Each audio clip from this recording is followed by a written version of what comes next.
Hello everybody and welcome back to another episode of Looky What I Got. My name is Jesse and I've actually got a very special treat for us today. We're going to take a look at my 1945 short magazine Lee Enfield SMLE Type 1 Mark III star. Now there's a reason for the number of stars on these. Obviously a star in British military terms with small arms refers to the number of times that particular rifle was redone, so different versions of it. There was the Type 1 Mark III star, the Type 1 Mark III star, and then Type 1 Mark III star, which is the version you see before you today. I know that this one is a Type 1 Mark III star, primarily because of the year that this thing was put back together. 1945 is the refurbishment date on this. There could be some earlier components in here that could have come from the earlier stars, but in its current form, this one is a star. So I'll do what I typically do in these videos. I will give you a brief rundown on the history of the SMLE. I'll show you some neat characteristics of this particular rifle. We'll go over some of the different components that I have here today, and then we'll take it out to the range and see how she performs. So stick around. I think you're really going to enjoy this video. If you haven't already subscribed, please do. There's lots of other videos of my surplus collection on this channel, as well as some helpful hints on how to maintain these things. And as I start getting into a deeper collection too, you'll start seeing more of these videos coming out on a regular basis. So thank you again for giving this channel a watch. I really do appreciate it. Throw me a thumbs up and let's take a look and see what we got here. Now, it's hard to have any real conversation about British rifle history without first bringing up the Martini Henry. The Martini Henry was actually a rifle that was in military service with Britain and its colonies and its Commonwealth for 47 years in the middle of the 19th century. That's quite impressive, especially when you consider that that was a single-shot black powder rifle. It was cartridge fed. It was cartridge fed through the breech, which made it really revolutionary. It saw a great deal of service in multiple wars throughout many different continents. Most famously, for anybody who's seen the movie Zulu, that came out in the 1970s, I believe, with Michael Caine. Oddly enough, wearing a lot of eyeshadow, Michael Caine. But needless to say, it's really went to show you just how much that rifle was quite revolutionary in its time. The fact that you could reload the rifle without having to do anything down the muzzle, it could be reloaded through the breech, gave it a lot of advantages. However, there were some issues with the rifle. If you go back and look at the Battle of San Luana, the British were actually overwhelmed by superiorly numerical forces from the Zulus, even though they were using very antiquated weapons, old breech-loading Snyder muskets, Brown Besses in some cases, spears, shields, and they overwhelmed the British simply because the British couldn't get to their magazines, or sorry, not their magazines, couldn't get to their ammunition stores in time, which was the problem with the single shot rifles. You could obviously put down more volumes of fire if you had an upgrade to that. So the British hummed and hawed about this for quite a few years, until again something revolutionary happened in 1886, and that was the advent of smokeless powder on the 1886 French Lebel rifle. That caused obviously an uproar on continental Europe in regards to multiple countries scrambling to upgrade their black powder rifles for something more modern. The British would do so as well, but they would actually hold off for a number of years. In fact, it wasn't until 1888 that the British actually replaced most of their Martini Henrys in service with the Lee Metford rifle. The Lee Metford rifle was developed in the late 1880s through a combination of James Paris Lee's new locking bolt system and William Ellis Metford's rifling system. So that was essentially, let's call it the grandfather to what you see here today, the SMLE.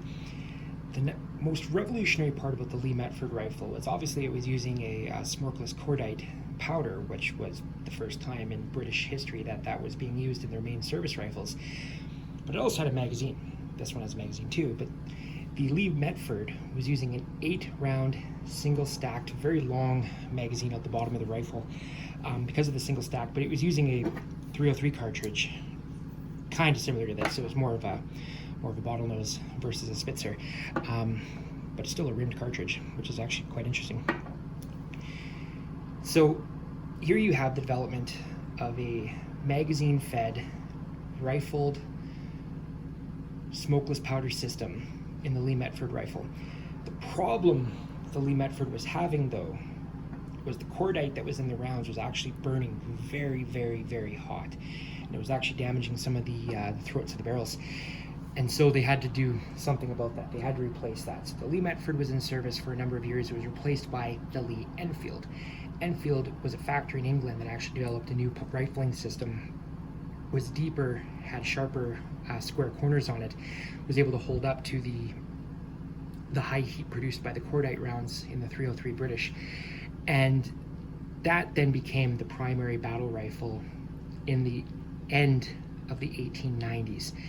It would see its first major conflict in 1899 during the Boer War in South Africa.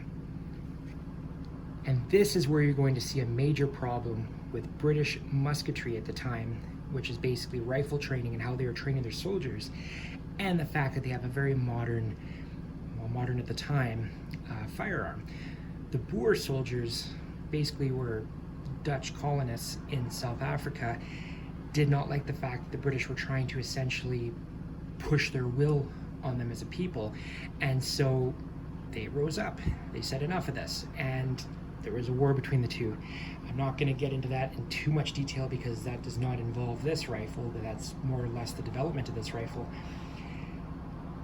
The British got their pants knocked around for the first year. It wasn't until really 1890, through a substantial change in tactics on how to use the more accurate, very, very long rifles that the British were using in the Lee Enfields, and there is still some Lee Metfords as well as some Martini Henrys that were in service during that war, because it takes time to completely retrofit an entire army. So in 1900, the British started to finally turn the tables and actually did end up winning the war. The Lee Enfield rifle would essentially become the primary battle rifle for the British Army all the way through the late 1890s into the early 1900s. That's actually what you see here today. So this is a short magazine Lee Enfield, which is the World War I variation of the Lee Enfield. They shortened it a little bit. I should also correct something I said earlier there. The Lee Enfield, the Lee Metford used a single stack 8-round magazine. The Lee Enfield went to the 10-round double stack that you have here today. Now what's interesting about this rifle is this, everybody knows the SMLE for its very distinctive nose cap on the front with bayonet lug on the bottom there. And the popularity of this rifle comes down to one very specific event that happened at the very start of the 1900s, and that's obviously World War I. This rifle was going to be replaced in 1913 by the pattern 1913 Lee Enfield. Obviously, 1 year later, when you have a major war developed and you have hundreds of thousands of these rifles already in service, you just kind of have to go with what you have. And so this became the primary rifle for the British expeditionary forces into Europe all the way up until the very beginning of World War II, when again, most of the British Army was using SMLEs until the adoption of the Type 4 Mark I. And so this is just, it's an amazingly iconic rifle. There's a lot of wood on this thing. This is a very heavy rifle, but the British were actually very much appreciated the fact that this was shortened. This is probably only about 2 or 3 inches shorter than my Mauser, which is ironic that it's a short magazine Lee Enfield, but I can only imagine how long a Lee Metford would have been and how much heavier that would have actually been for a soldier during the Boer War. This particular rifle is not a World War I variant. This is a, let's see if I can find it on here. Where is it? Oh yes, right there. So RFI 1945, we can see that on there. RFI 1945. And I'm trying to find where it is on here. Anyway, there is an RTF stamped on here, and that RTF stands for a full through refurbish, which is what these were. Well, this one in particular. I'm sorry, I'm throwing that around in front of the camera there like a bit of a knob, but RFI is Rifle Factory Ishapur. So this is an Ishapur-made Ishapur in India. There was multiple factories set up to build these things. There was the Lithgow factory in Australia, Birmingham Small Arms, England, amongst other factories in England, and then the Ishapur factory in India. I suspect that this one was probably a refurbishment done in the late 1940s from a number of different parts. The fact that the wood doesn't seem to match is sort of a dead giveaway of that. Also the fact that it's missing its troop disc, or its company disc at the bottom here. This is what actually would identify the company, the battalion, and the unit disc. That's what I'm looking for. This would be the unit disc, and this one's covered over, which means leads me to think this one's covered over, which leads me to think that this was more than likely put into Indian police service in the 1940s. And so the Indian police services, as well as let's see if it was military, I suspect it would have that disc on it. So that's why I think this was adopted into civilian police service use.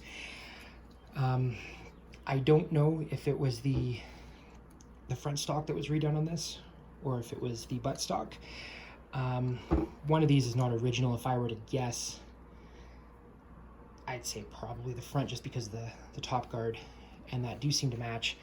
But this is more of the blonde wood that the SMLE is actually very famous for, having a lot of the blonde wood based on wood supplies.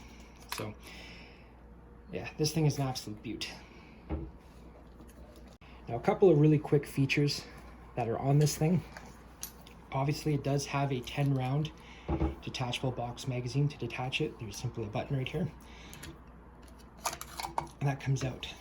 Now, anybody who's used a modern firearm, this is typically how you would load this. This is not how these were designed to be loaded in the field. A soldier is not expected to be, nor would he be really allowed to, be detaching this on a regular basis, loading this up, keeping, say, extra magazines in their pocket. This is only detachable for cleaning purposes only. And in fact, very early versions of the SMLE would have been chained to the rifle itself to prevent it from being lost. I've said it before on this channel, I'll say it again. Soldiers will do anything that you tell them they're not allowed to do. And that includes losing components to a rifle. So it is detachable, yes, but you are still expected to load this thing through the top using 5-round charger clips. Now, it helps a soldier to be doing that because you're not disassembling parts of the rifle in order to be doing this under pressure. You're less likely to lose the magazine, you're less likely to insert grime, filth, mud, gunk into the rifle, but it's still not impossible. You still have a gigantic open gap at the top here, and so it is still very possible to introduce stuff into the top of the rifle. So that's why it was very important to make sure that there was a strict cleaning regimen with this rifle, especially considering the original 303 rounds used corrosive primers. The cordite powder that was in the cartridge itself was not corrosive, but the primers were. And so that actually brings up another interesting point. If you notice on the very front here, there is something very important to rifles of this era lacking. There's no cleaning rod. The lack of a cleaning rod on the front of this rifle is actually quite interesting. Cuts down on weight, in theory, well, front heavy weight. And it's one less component to the rifle that really you have to worry about. And so how did you actually clean this thing? The expectation was that a British soldier during either war and peacetime, especially during training when these things get really gummed up, would be not issued a funnel, but there would be funnels available. It would stick down in through the breech. You would pour hot water through the bore to flush it out, and then located, see if I can catch this on camera again without bumping it, right on the back there's a trap door. In that trap door, you would find your pull-through kit. Oh, sorry, there's an ambulance driving by. There we go. You would find your pull-through kit as well as cotton swabs. And so these were basically a roll of fabric that you cut into 2-inch sections. I think they were called 4x6s if I remember the name of them. There was a roll of them in there. So first you'd be putting that down the barrel, trying to get as much of that stuff out after you poured the hot water through. There would also be an oil bottle in the buttstock. And so once you were done cleaning that patch or running that patch in and out until it was relatively clean, you used the pull-through kit. The pull-through kit would have been very similar to what I have here today. This is a very modern version of one. This one is upgraded with the fact that there is wire bristles on here. This is just a Hops 30 caliber pull-through, but the idea is exactly the same as what the British would have used. So on one end, you would have a weight. Mine's all stuck in there right now. So you would have a weight. You would drop that down in through the breech. You would come out the muzzle end of the rifle, at which point you would turn the rifle, stand it up straight down with the butt stock in the ground, and then pull the rest of the pull-through, hence why it's called a pull-through, out through the top of the muzzle. Repeat until this thing is clean. The nice thing about this, it's much lighter. This is obviously a bigger version of it, but it's much lighter than a full-size cleaning rod. It's something that's not on the exterior of the rifle, so you're not going to be losing it as easily. And it all fits within a really cool compartment inside the actual buttstock in there. So I think it's actually a pretty cool design, considering, again, most countries at the time were using some kind of a ram style cleaning rod. And so this is really, I think it's kind of a neat idea. Pretty standard sights on this guy. Goes up to 2,000 meters. Yeah, these are definitely a bit tight. Holy cow. I have not adjusted these in a very long time. Why is it not working? There we go. So press the plunger on that side, it pulls the teeth out on that end, and then that can slide up and down to adjust for your sights. The first generation of these ones would actually have had a volley sight that would have been connected right here at the safety. This one being a Mark III star. Obviously they got rid of the volley sights because they realized those were pretty ridiculous and just went to the standard sight at the front. Sorry, barleycorn at the front, rear elevation sights at the back. Very far up on the rifle though. I'm actually quite surprised about that. So that does limit your sight radius. You still have a lot of room back here that I'm actually quite surprised they didn't utilize, but that's what worked. The SMLE is actually a cock on close bolt. So what that does mean is when you have it in the, just quick safety check. Yeah, nothing in there. There we go. So when you have it decocked, when you open it, it doesn't cock the bolt like you see on the Mauser, the Mausers. In fact, most of my other rifles, like Carcano that I have, they are all cock on open. This one is not. So you pull that back, another round of chamber in out of your 10. And when you get to that point there, now you're going to be under spring tension. So you have to pull that forward and then put that down. Now you're cocked. This led to a faster system. The British were able to do something called the Mad Minute, which is where you could try to fire between 15 to 20 rounds in a 60-second cycle. During World War I, there's actually reports of German soldiers believing that they were under fire from machine gun positions because of soldiers doing the Mad Minute. There was just a sheer large amount of volume being directed on the German trenches, which leads this to be supposedly a faster system. I personally prefer the cock on open. I find this one a little bit more challenging because you're trying to push the weight forward and then down, as opposed to just when you flip it up, you've already put the spring under tension. So my personal opinion, I think the cock on open is a better system, but everybody's going to have their own, their own preferences on that information. The safety on this, quite simple. Just a lever system at the back here. Fits into that groove when it's in safe. That's safe, nothing. That's your fire position. Now, this rifle here, I have messed around with this quite a bit to try and tighten this up. And you'll see when I do take this to the range, I've actually got an issue where every time that I took a shot, what was happening is this little safety, just due to the recoil of the rifle, was moving back to that point. Once you do that, okay, that's not enough. I could still...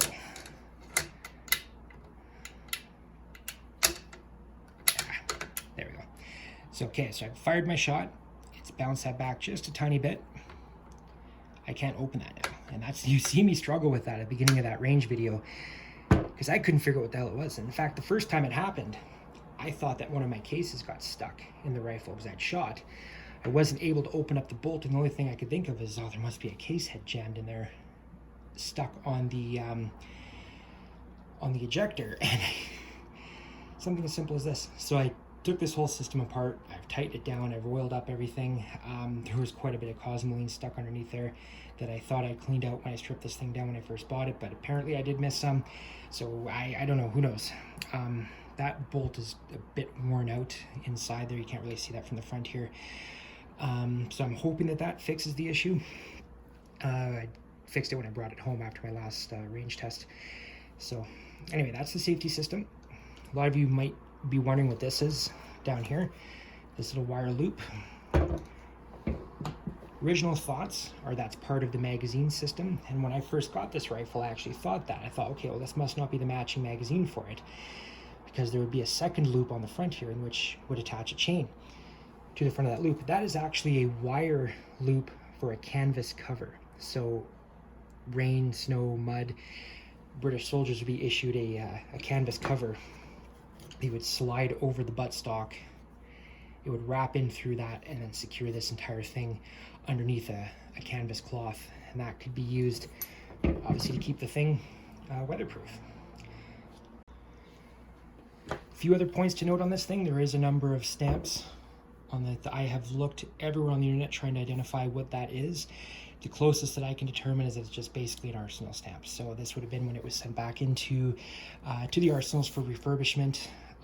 That's the closest thing that I can find for this. Something actually that's very interesting. I didn't even notice this until now. That's how well done this is. And I don't know if the camera will pick that up. Oh yeah, okay. There's a repair job here, and I had no idea until right now. You know, that's actually pretty well done, considering that I didn't even know that that was on there. The camera's going to pick that up a lot differently because there's a light shining on it right now, but just in my display cabinet and at the range, I had no idea. So you know a rifle is very well built or refurbished when you can't even tell that there's a significant repair job done to it like that. One other cool thing I want to show you guys on this rifle.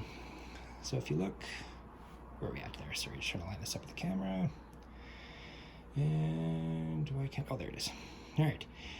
So that's the serial number for it. Why is it in white pen? As far as I can tell, so that's in white pen.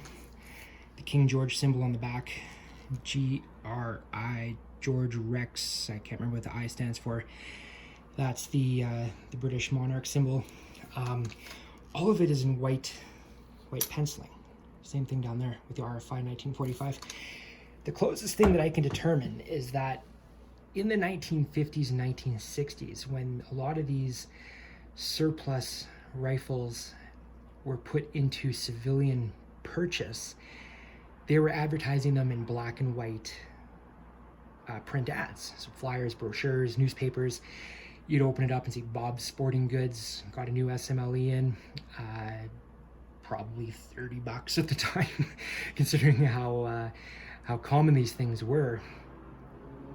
But what I've been able to read is that the reason that the white pen is on there is because when you're looking at this rifle in a black and white print ad, that actually makes the number stand out. So it's really a marketing tool versus anything militarily significant with the rifle, which I kind of thought that was sort of a cool idea, or a cool little side note. I found that accidentally reading through some research material. I wasn't really specifically looking for that. I just assumed that's how they came, but yeah, no, they use a small little China pen for writing on fine China, and it basically puts a paint in there. So next up, I have my pattern 1907 bayonet. This is a sword bayonet. that went with the SMLE. This one is marked WSC 1907. 1907 is the type of bayonet. It's the pattern 1907 sword bayonet. WSC, it might not come up in there, you gotta trust me. So, right there, WSC. That stands for the Wilkinson Sword Company out of England. So, yeah, obviously pretty cool piece of history to come with it. It's obviously not gonna match it. I bought it with the rifle, but it's 1907 versus 1945. Well, not that this was made in 1907, but it might be. I mean, it's marked 1907. It's very possible. I'd have to do a look up on that serial number, but the fact that the serial number is 2 digits long, who knows, it might be a actual 1907. This is the coolest thing, though. This might be, yeah, you can pick it up okay on there. So this is actually engraved. I don't know if this is the actual dude's initials, but this looks like a 45 engraved on there, and I suspect that might be a unit designation of Mr. AM. So if this is his bayonet, I mean, that's pretty cool, actually. This thing is bloody sharp too. I gotta be very careful with this thing. The other thing you'll notice at the range video is I'm using these charger clips for them, and I despise these things. These are original military surplus. They're not like Chinese recreations or anything like that, but they are just an absolute nightmare to load into the actual top of the magazine here. I think it's just a bad design. I have got another video on this channel in which I try to fix these things. I made them from completely unusable to semi-usable, and you'll see in the range video, it does actually take some effort to get these things into the magazine. The other really weird thing about these is the fact that you have to do this load system with them. So if you can see there is an overlap. 3 of the cartridges are sitting on the base of the plate, and 2 of them are up. So it creates this. 2 up, 3 down. That is because this is a rimmed cartridge. And the SMLE, contrary to what people say, it will do it. You can get rim lock on here. And what rim lock is when you're going to load up your next round,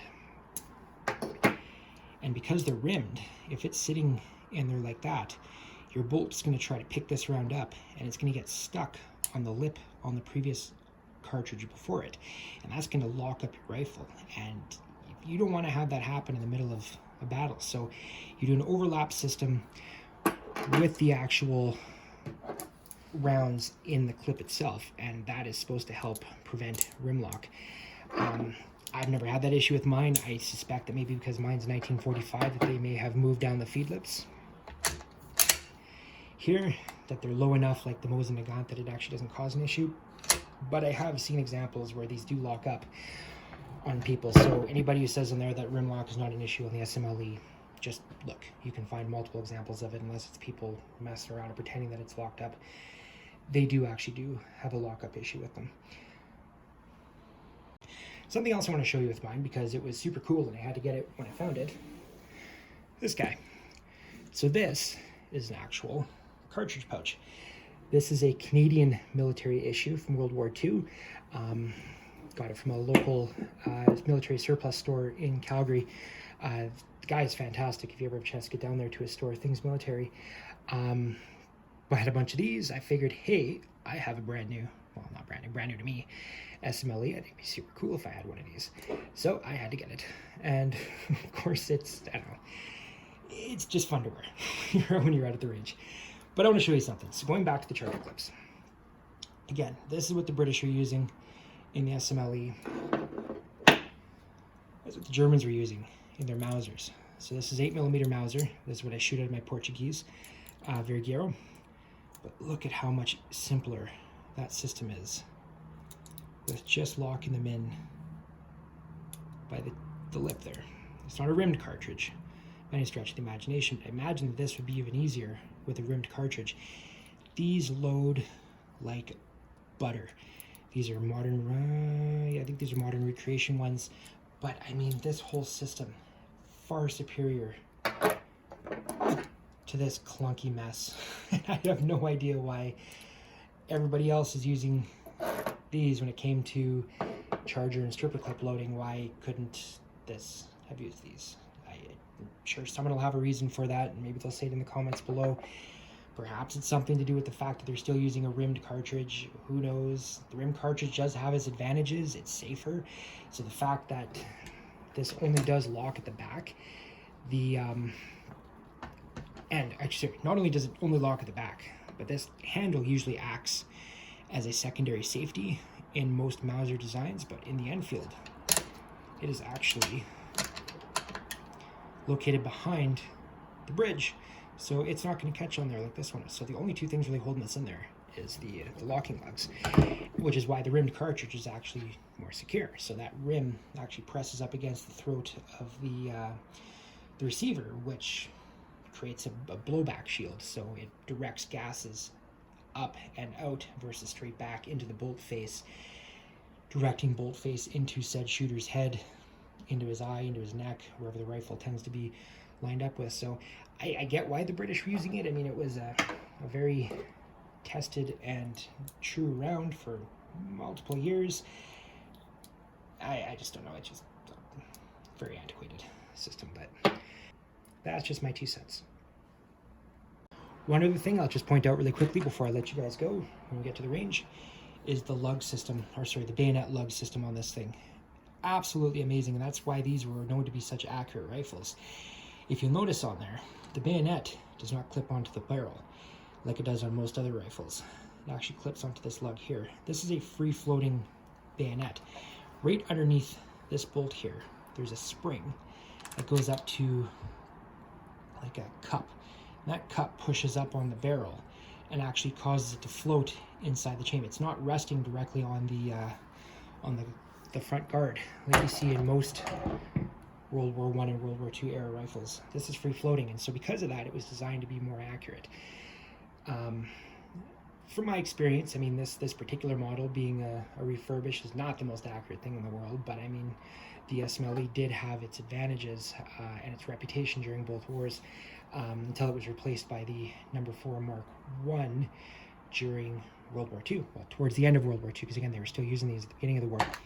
But this is how this thing attaches. So there's obviously a groove that goes into the lug, and then right there. So that provides more than enough security. It's not at all interacting with the the barrel. And so you have a lot of accuracy here, and it's on there pretty secure. So actually a pretty neat design to get it off. Obviously there's a button there. Off she comes. Down she goes. I apologize for the loud noises on the table. And that's it. So that, everybody, is my 1945 Ishapore SMLE short magazine Lee Enfield. Also just called the Type 1 Mark III star, but nobody's going to call it that. Let's take it to the range and see how this thing performs. I'll do the same test I did on the Mauser. I'm actually going to do 10 rounds just to the rifle, and I'm only using 10 rounds because it's 2021 and ammunition is not easy to come across right now, so I'm not going to blow through 5,000 rounds at the range for you guys. It's hard for the budget right now, and trying to find 303 British in my city is not the easiest thing in the world. So 10 rounds without the bayonet, 10 rounds with the bayonet. We'll compare the results.